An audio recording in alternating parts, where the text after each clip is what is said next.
السلام عليكم، عاملين ايه يا جماعة؟ اخباركم ايه؟ يا رب تكونوا بصحة وبخير. حيرة كل واحد عايز يعلي الكمبيوتر بتاعه والسرعة بتاعته ومبقاش عارف يعمل ايه.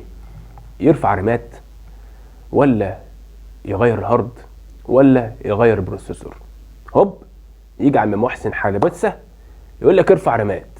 تبقى انت زي الشاطر واخد البقجة تحت ايدك وراح تصرف وترفع في رامات، ويتفاجئ بعد كده ان الجهاز سرعته معليتش ولا حاجة، والفرق بينها بسيط جدا عن اللي كان موجودة.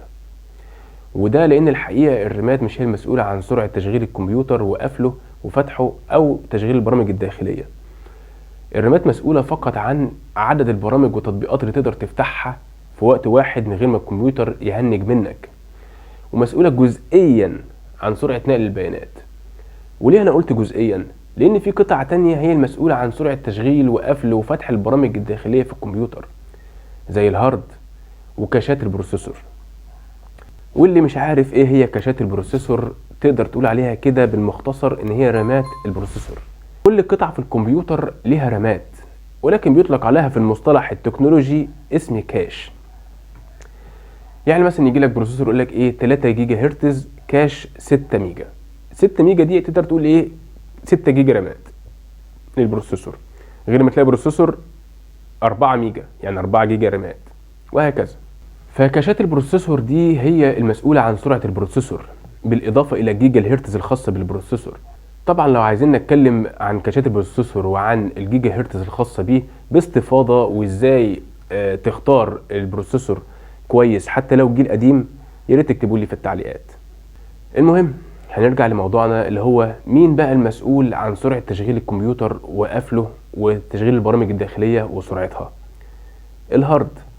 تخيل يا مؤمن، اضعف حاجه في الدماغ اللي ما بتجيش على بال اي حد، الهارد.